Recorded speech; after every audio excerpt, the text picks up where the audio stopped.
Good morning.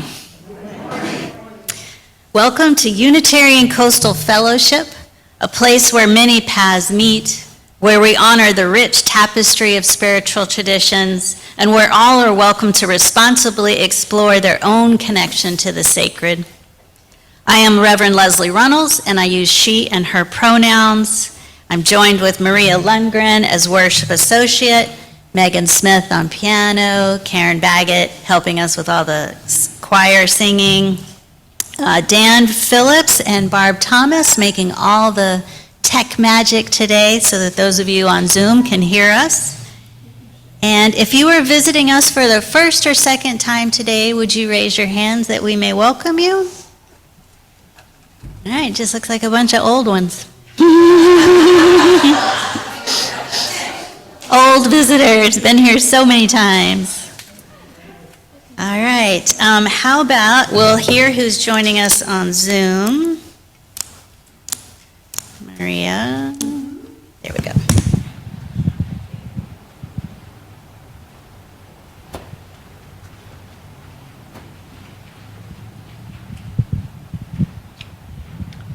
On Zoom today, we have Jason Pesh, John Brobst, Karen Reddy, Darrell Lynch, Sarah Sutherland, and Wendy Pesh. Thank you. Let's wave to all our friends home on Zoom. Oh, Lord.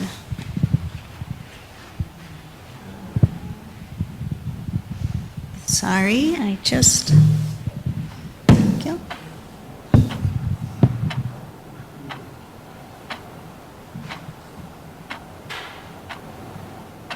My file just dropped out. Give me a second to refind.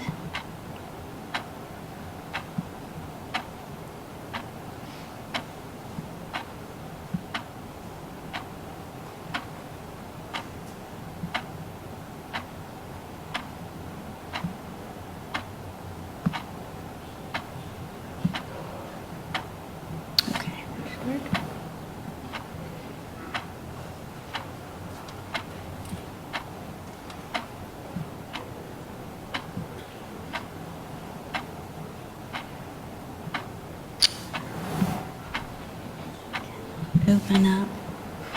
Barb, your internet connection is working, right?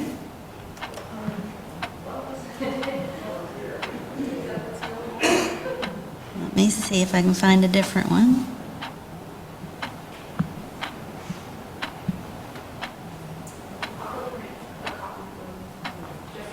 Okay. Thank you. All right. It says I'm connected.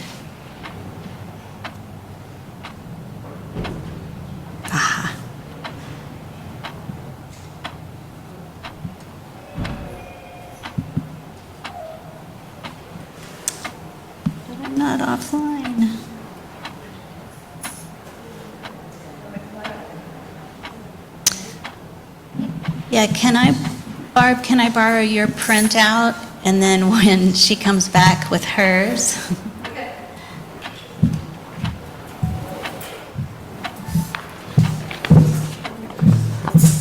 It should be working. It's one of those things. All right, so we do have some announcements today. We are going to Bonehenge with the help of Michelle, who set this up for us on this coming Wednesday at 5:30. This is in Beaufort, is that right? Yeah. And if you have any questions, please see Michelle. And I am so excited to go because I've heard about this a lot. June 1st is our Pride worship service, and this place is gonna be Pride. We have so much fun stuff coming, a glitter blessing and bubbles and a flag making station and a drag show and parade. So if you would like to wear something that you don't typically wear, whether that's a hat or a wig or some clothing or something that you'd like to just play with a little bit, this is the place to come play next Sunday, okay? Friday, June 6th, we're going to have an end of school year party for the young ones, and of course the teachers and those of us who are supporting them will be here. June 8th is the bread and honey communion. So I know that y'all have done like a bread communion before. We're going to add a little bit of honey to it this year. And after that, so plan to bring some bread if you like to bake bread. Otherwise, we'll have plenty of bread. After that will be the annual meeting of this congregation where you get to hear what's happened last year, what's getting ready to happen this year, budget status, all of that fun stuff. It's when you get to vote. And it's an important part of being a member or a friend of a congregation because, oh, would you give that one to, because I stole Barb's.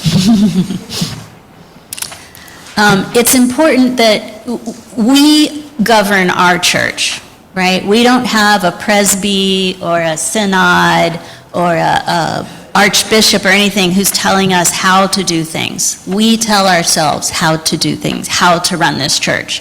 So it's important that we come and run this church.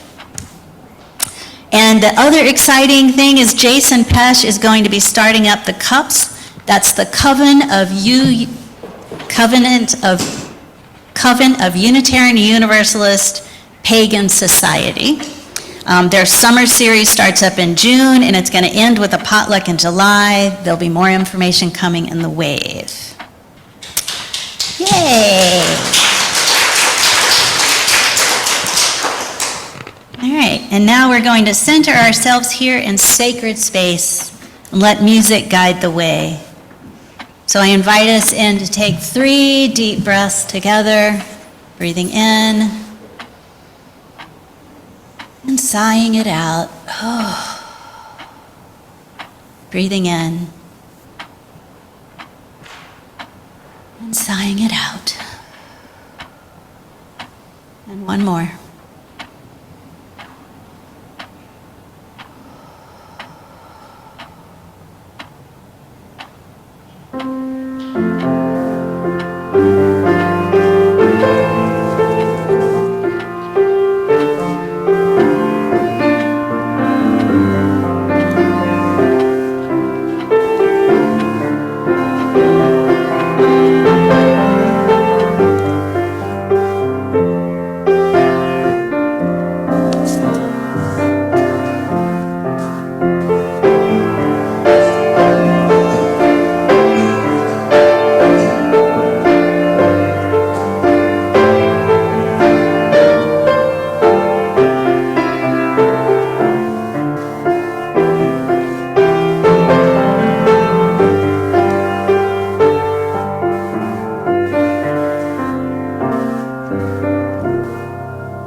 Our responsive reading comes from Kenneth Patton.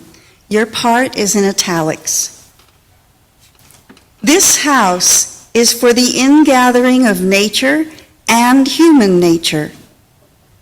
It is a house of friendship, a haven in trouble, and an open room for the encouragement of our struggle. It is a house of freedom, guarding the dignity and worth of every person. It offers a platform for the free voice, declaring both in times of security and danger, the full and undivided conflict of opinion. It is a house of truth-seeking, where scientists can encourage devotion to their quest, where mystics can abide in a community of searchers. It is a house of art, adoring celebrations with melodies and anchors. It is a house of prophecy, outrunning times past and times present in visions of growth and progress. This house is the cradle for our wonders, the workshop of our common endeavor. And now let us speak these words as one. Come, let us worship together.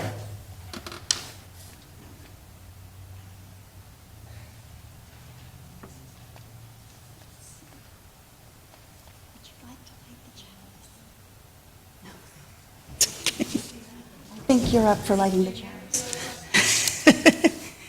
Hey, didn't want to. Okay. Oh, okay, awesome. May this flame spark a vision of what might be. May the supposedly real seem less solid. May the inevitable reveal its carefully concealed cracks. It's all made of pieces and parts, friends, each of them longing to be rearranged. Or maybe it's a story, and the pen is in our hand. We also light our peace candle to remind ourselves that peace is a process that requires work, that peace is not merely an absence of conflict, but the presence of justice.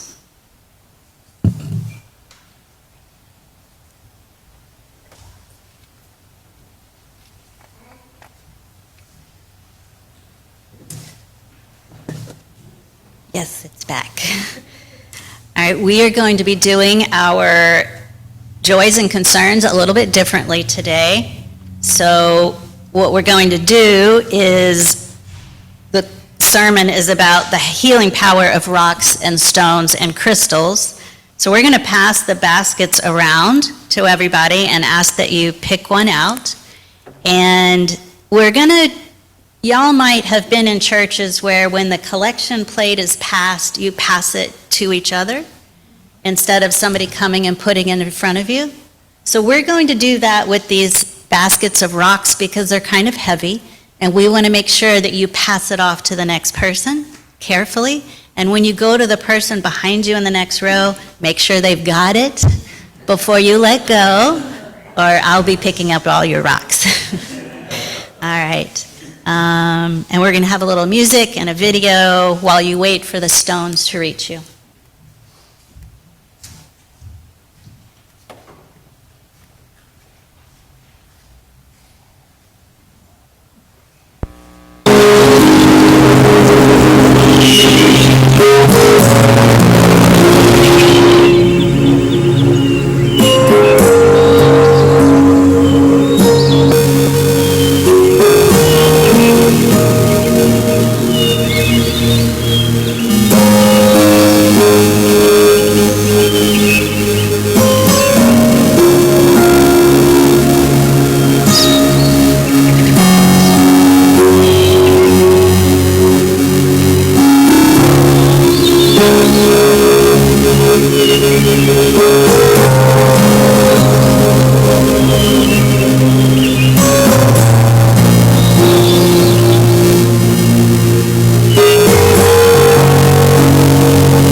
That's what happens when you get distracted by rocks.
welcome to the stage the Unitarian Coastal Fellowship Choir.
We now have our Time for All Ages.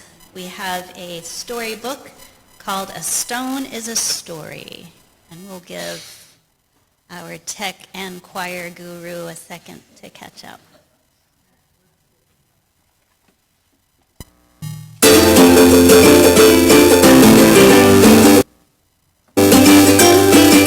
Hi, Sound Kids subscribers. My name is Leslie Barnard Booth, and I'm the author of A Stone is a Story, illustrated by Mark Martin. And I'm going to read this book to you today.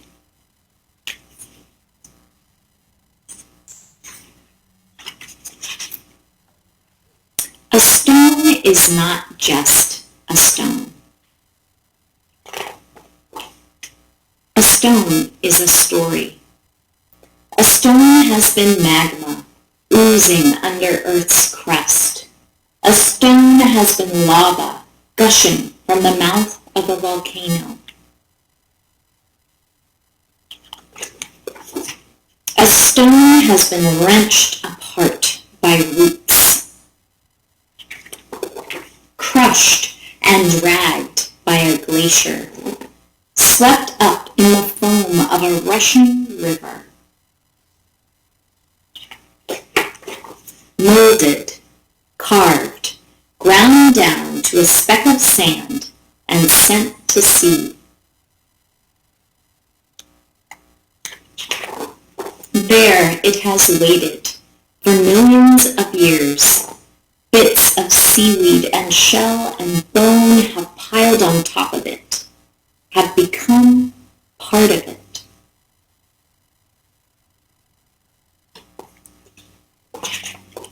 A stone has felt the slow drifting, the slow shifting of the surface of the earth.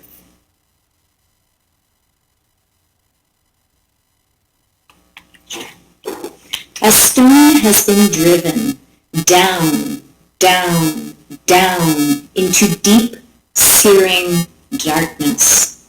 Squeezed and scorched, it has transformed. Eras have passed, ages have flown. The dinosaurs have come and gone. Cave lions have prowled, mammoths have grazed, the first humans have made the first music. And a stone?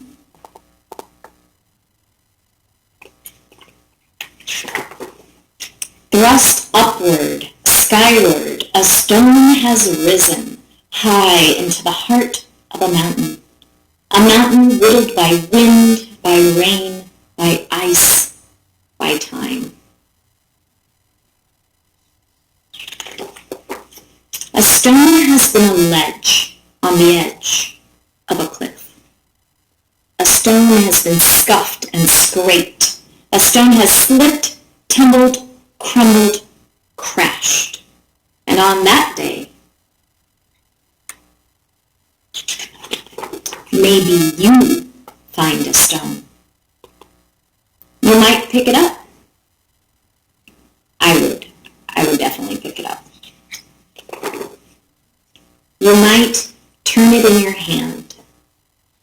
You might see the parts of the stone that were once lava, that were once sand, that were once bone. You might start to imagine everything the stone has been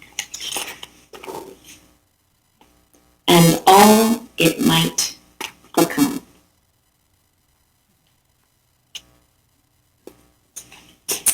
Thank you so much for reading along with me today. Have a wonderful rest of your day.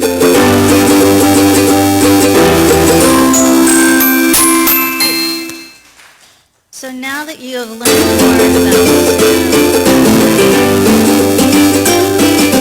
Hi, Sound Kids. we're going to figure that out. We don't know why it happens. It doesn't make sense. But now that you have learned more about stones, we invite the young ones to come forward and place their stones in the chalice bowl, your own joys and sorrows ritual if you would like, and then we're going to sing you to your religious education classes.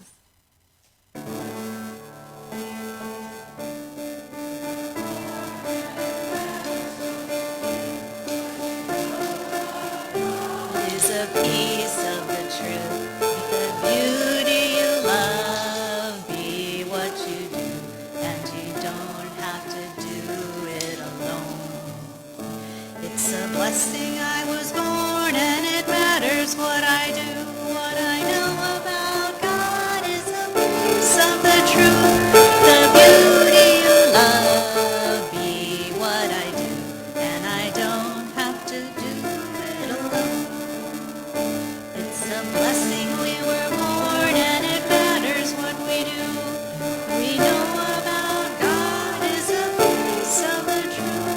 The beauty of love be what you do, and you don't have to do it alone.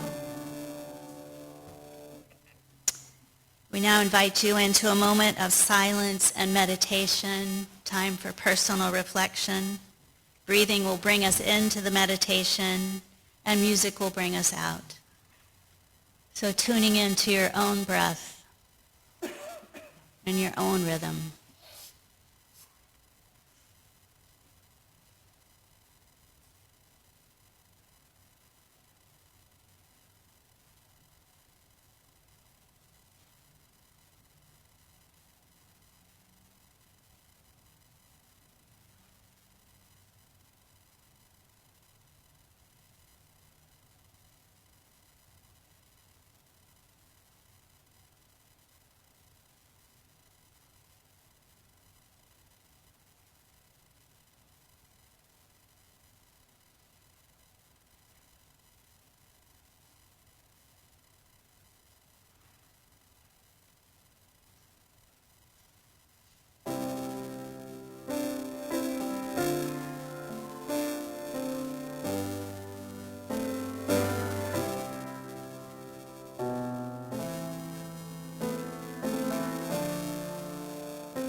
You've selected a stone from the basket, and I invite you to investigate this stone during this part of the worship service. And stones are great for fidgeting. They have stones that are called worry stones, like this one, because it has a perfect groove in it to repeatedly rub a stone and rub my worries down.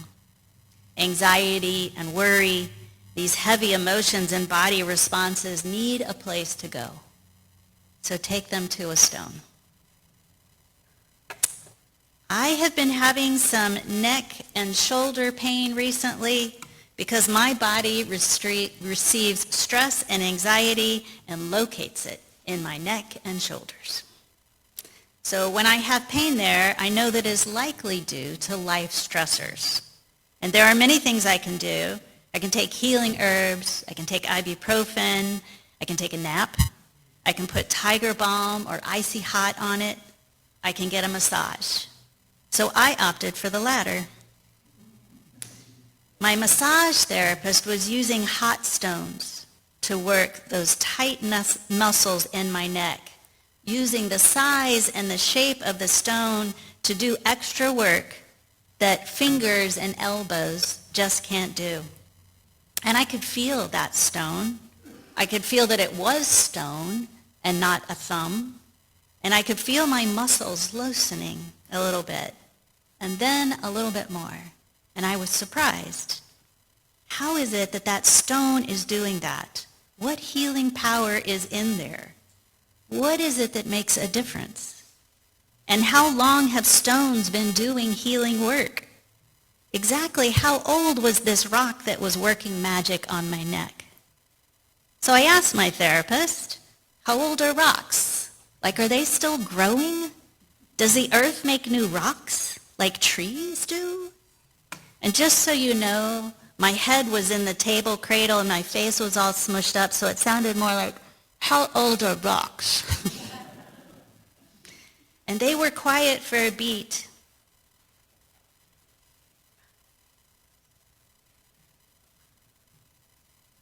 There we go, got it, sorry. And they were quiet for a beat, and then they said, I don't really know, but old? And we started sharing what we know about rocks with each other, and finally we decided that the rocks that we were using were probably millions, maybe billions of years old.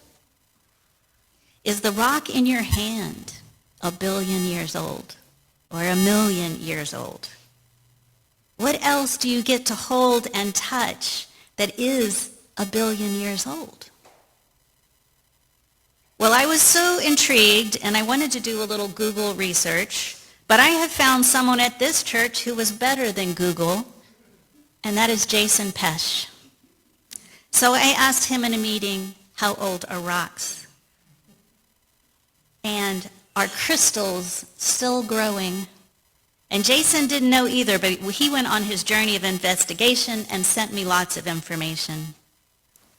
Have you ever heard the saying that, like, that person is older than dirt? To say how old somebody is, right? They are so old, they're older than dirt. Well, rocks are older than dirt. The oldest rocks found on Earth date back billions of years, while most of the dirt we have today is relatively young, from the past few million years. The oldest rocks on Earth are estimated to be around 3.8 billion years old. Some meteorites and moon rocks even show ages approaching 4.5 billion years old, the estimated age of our solar system. While the very first dirt existed billions of years ago, the dirt we see today is mostly younger. Most of the dirt in your backyard is from the last 2 million years, formed by global cooling, desert expansion, and glacial activity. And dirt is constantly being created by the breakdown of rocks and minerals. If you go hiking in Hawaii around an active volcano, you may have a chance to pick up a rock that just cooled last week, like an extremely young rock baby. I like to think that our friends Tom and Marilyn Cullison have some young rocks around them. On average, the rocks you will find walking around are probably less than 1 billion years old, around 500 million, but higher or lower depending on whether you're hiking at the top of the Himalayas, where they're younger, or the bottom of the Grand Canyon, where they're much older, or on the beach, where it could be either.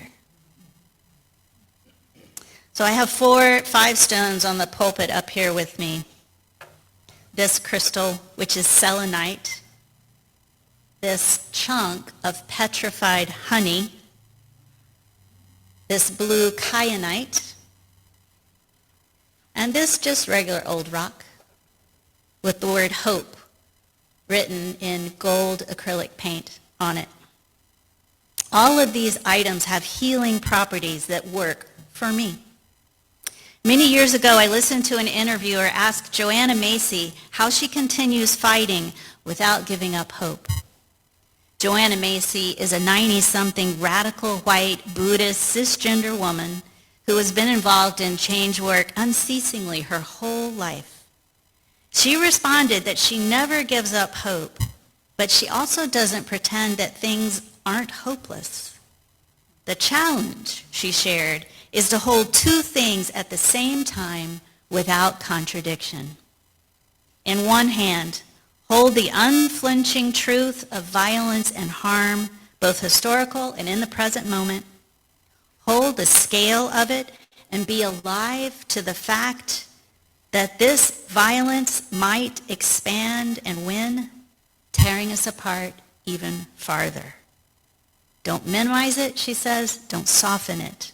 Don't generalize it away from the truth of how you and your people might have created or benefited from it. Feel it and know it is one possible truth. And live with what comes up when you do that. If you aren't already, she says, let yourself be intimate with the truth that we might not make it. That is not a truth I want to be intimate with, but she stresses how important it is to meet that truth. On the other hand, she says, hold the absolute truth that transformation is possible. Hold and feel what is beautiful about life, what is glorious, surprising, ancient, and new, about the depth of connection that is possible. Hold love and struggle as part of love. Let yourself be filled with this. Live with what comes up when you do it. Don't be held back with the limits of your imagination. She says, dream and vision fiercely and radically. She says, if you aren't already, let yourself be intimate with the truth that change is possible, that our descendants might well already be sitting together sharing food and telling stories of the terrible times that ended. Now that is certainly a truth that I want to be intimate with, that our descendants are sitting around having tea and talking about how the terrible times ended. And the rocks are still with them, slightly aging right along with them, maybe just by 100 years or so. With the rock that you are holding in your hand that you pulled from this basket, what truth do you want to become intimate with? Do you need to face a hard truth? Do you need to face another truth of a different future? Let's sit in silence for a moment, and if you want, worry your fears into that rock. Receive any messages that rock might have for you, which might be spiritual, might be scientific, might be magic.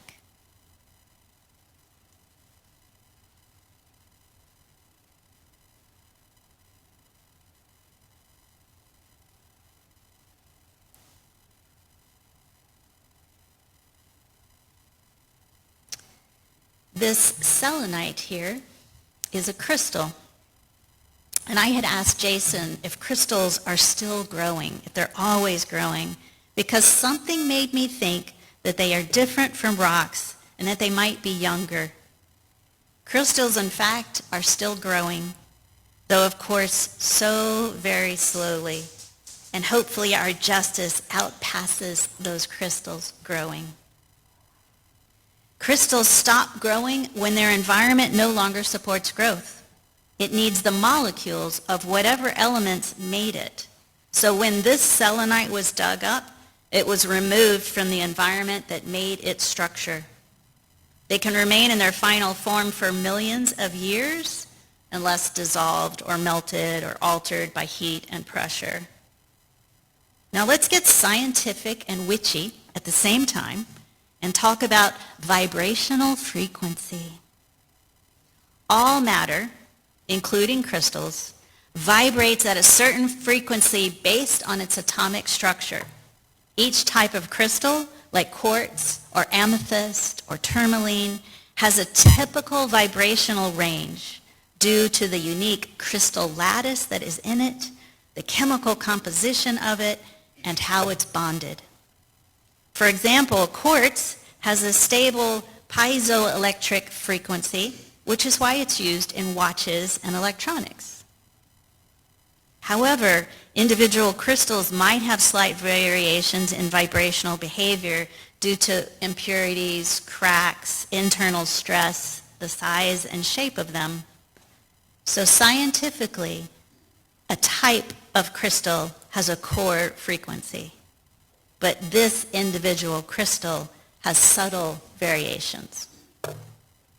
Our bodies, on average, vibrate at about 60 to 70 hertz of frequency. Selenite vibrates at 244 hertz, which is about 4 times the average human's vibration. So intentionally being in its presence just right here through a time like this or a meditation helps us feel lighter and vibrate higher. Selenite crystals are believed to have numerous positive effects, including clearing negative energy, promoting calmness and clarity, and enhancing spiritual awareness. They are also thought to be beneficial for the physical body, aiding in digestion and boosting the immune system. Healing energy right here in this very cool shaped crystal. Kyanite is a dark blue stone that forms in slates as opposed to like rock-like chunks. It is compared to like an icicle. Kyanite is associated with the throat chakra, and it is believed to enhance communication, self-expression, and the ability to speak one's truth. A lot of public speakers will keep a piece of this crystal in their pocket during big talks or meetings, and some theater performers do that as well, and a whole bunch of Unitarian Universalist ministers. There is a story about Marcy Rendon, an Ojibwe teacher who tells a story about something she has only ever experienced in Native Indigenous healing spaces. Before coming together to do something collectively, whether that is making a plan, responding to an act of violence, organizing a celebration, they create an altar of crystals, of food, of feathers. All the items are selected for the specific purpose of that gathering. And then the first thing that folks do when they come into the room is to attend to the harm that exists between them. Here is how I've gotten in the way of your liberation. Here is how my acts have impacted you, the intensity of my breakup, the way I left my children, my hyper-focus on my job, my drinking or using, my hiding in my home, my steamrolling the conversation, my grief, my rage. I know that I impact you. Marcy says that time must be spent before anything can happen, time to be together with our impacts, to talk about and fight and cry and get stuck and be with them until enough of something has passed to allow the people in the room to turn together toward this thing they're about to do. So let us right now, with these rocks in our hand that come from a sacred ritual held in the hands of this community each week, the hands of someone who just got a job, the hands of someone who just lost a job, the hands of someone who just got a cancer diagnosis, the hands of someone who just found out they were able to get pregnant, the hands of someone who just lost their mom, the hands of someone who has come here for the first time seeking. What impact have you had on this community that might have brought about unintended harm? What decisions did you make? What statements did you say? What phone call did you not make? What money did you not give? What conflict did you shy away from? What did you promise you would do but then didn't do? Did you stay at home because you just couldn't bring yourself to participate in this community? Take a moment with your rock and give it that harm.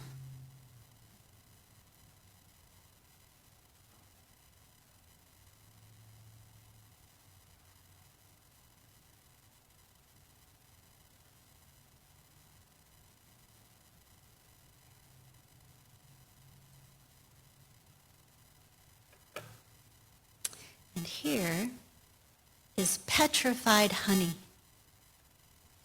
This sweet, sticky substance that we put in tea or on toast or in other recipes. My massage therapist who was working on my neck with the hot stones is also a beekeeper, and we share our fascination with bees. I don't know how old this petrified honey is, but there are cave paintings from 7,000 BCE depicting beekeeping. And there's records of honey fossils that are 150 million years old. I use this stone, if you'll allow me, when I am feeling fearful, There is something about the idea of something going from gooey, ooey, and sticky to becoming rock hard and solid that helps me move past my fear. Robin Wall Kimmerer, who's a botanist, a biologist, an author, and a citizen of the Potawatomi Nation, writes in her book called Gathering Moss, A Natural and Cultural History of Mosses. She says, "The rocks are beyond slow, beyond strong, and yet yielding to a soft green breath as powerful as a glacier. The mosses wearing away their surfaces grain by grain, bringing them slowly back to sand. There is an ancient conversation going on between mosses and rocks, poetry to be sure, and light and shadow and the drift of continents. This is what has been called the dialect of moss and stone, an interface of immensity and minuteness, of past and present, softness and hardness, stillness and vibrancy, yin and yang." Isn't that beautiful? The rocks and the drift of continents, and the mosses are living in the interplay of light and shadow. This hard rock, the stuff of continents, being worn away by this soft, delicate greenery that can only grow in certain conditions. What a relationship. The first thing we must recognize is that the majority of the time our fear is far worse than what actually happens. The second is that once that fear settles, we don't really remember it unless it is inflamed again. This can be similar to labor, the physical truth of giving birth to an infant, an intense and all-consuming experience of sensation and emotion and so much pain, which you can't feel on the other side and often barely remember. Did you know that the oldest root of the word fear means to try, to risk? Now you, with your rock, what is a fear that you would like to release to the stone you hold? What do you want to try and to risk?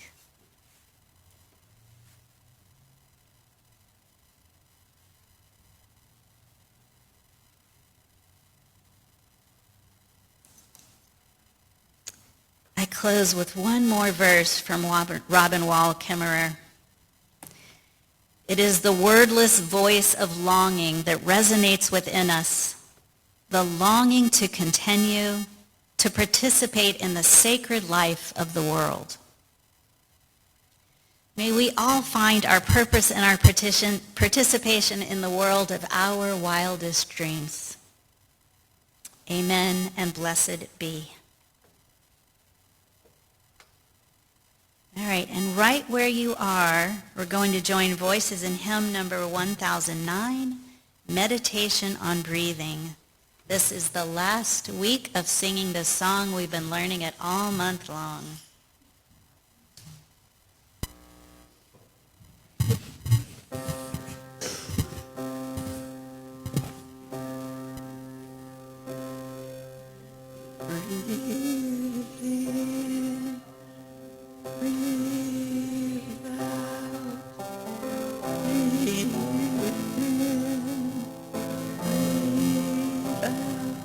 When I breathe in, I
Y'all have learned that beautifully. So now that we have held our stones and rocks and crystals and let them do some healing for us, let us now return them to each other in our stones and water ritual. Bring forward your stones to place in the chalice of water or back into the baskets if you choose. Your stones may be representing healing or joy or sorrow.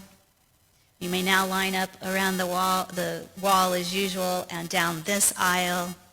We welcome your joys and sorrows and healings with our stones and water ritual.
Somebody got it. It's okay. They'll bring it to you later. It's okay.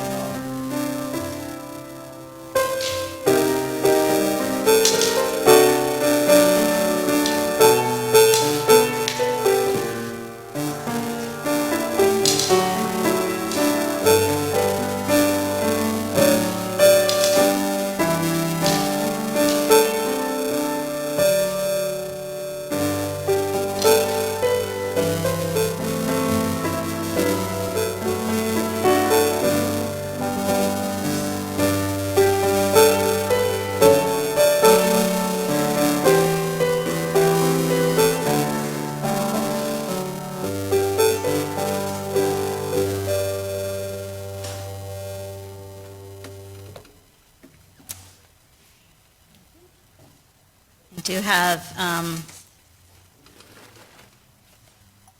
a community thing to lift up. Dear Unitarian Coastal Fellowship, on behalf of all those in Western North Carolina impacted by Hurricane Helene, both in our congregation and more broadly, we want to express our deepest gratitude for your donation of $1,855. Your support is making a tangible difference in the lives of so many. Thank you for your generosity and compassion. With deep appreciation and heartfelt thanks comes from Reverend Audette at the Congregation of UU Asheville. I know, beautiful. We have a little joy to lift up that Susan Fetzer is going to her 50th college reunion at Grinnell College in Iowa this week. Beautiful. Safe travels. And Tom Wentworth and Linda Rudd send hellos and love from their home in Cary to all of us here. Karen Baggett sends that to us. And because it is Memorial Day and we know that there are many people across the world impacted by wars and participating in however they participate in them, just want to pray that they all come home safe and that their loved ones are able to hold them through however they come home. This community witnesses your joys and your concerns, the harms you may have caused, the fears you still hold, and the courage you cultivate. May you know love, may you know peace, and may you be safe.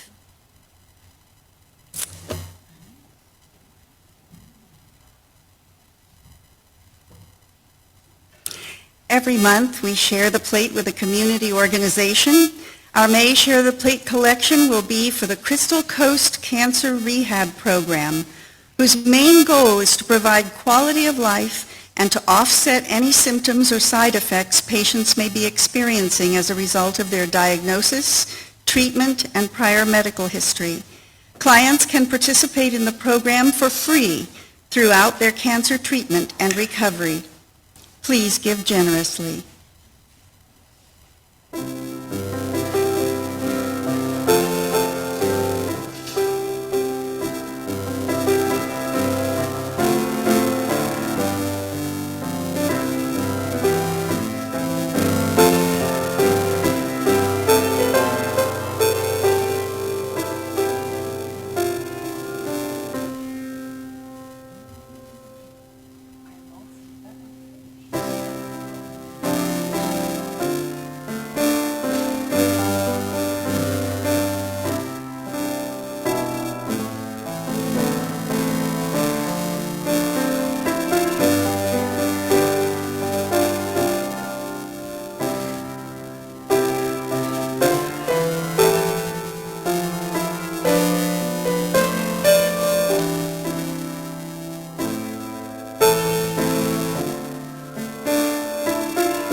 Please join in blessing this offering with hymn number 402, From You I Receive. From you I receive, to you I give, together we share, and from this we live. To you I receive, to you I give, together we share, and from this we live. Please join me in reading our chalice extinguishing words. We extinguish this flame, but not the light of truth, the warmth of community, or the fire of commitment. These we carry in our hearts until we are together again. And now in Español. Extinguimos esta llama, pero no la luz de la verdad, el calor de comunidad, o el fuego de nuestro compromiso. Estos los llevaremos en el corazón hasta que estemos juntos otra vez. And now please rise in body or spirit for hymn number 21, For the Beauty of the Earth.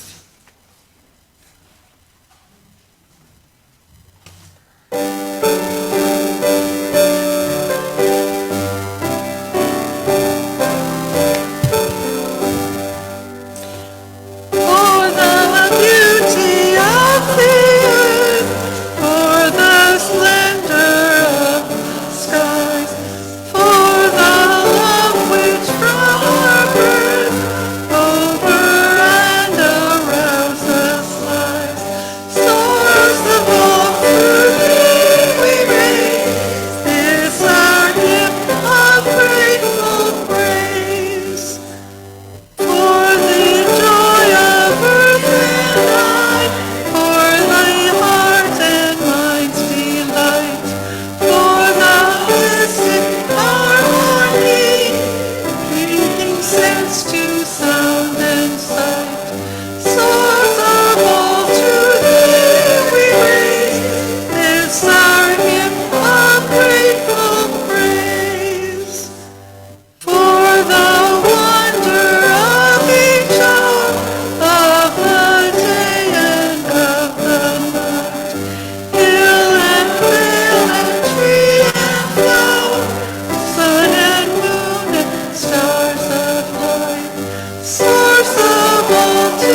right, it is our tradition to join hands and form something close to a circle around the edges of this sanctuary. If you'd like to stay in the middle to be surrounded by our love, please remain.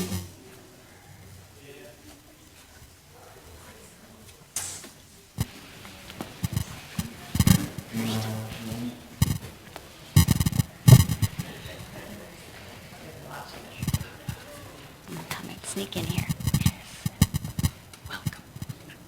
All right, we are all connected. Though the flame is extinguished, the embers of imagination begin. Bless you. Carry them forward, dream boldly, act with love, and kindle new fires in the world. Amen. Go now in peace.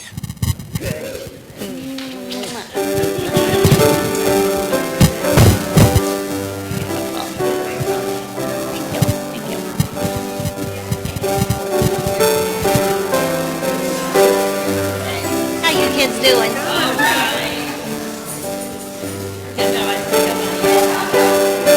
Bye, Landon. Take care. Hey, love. How are you?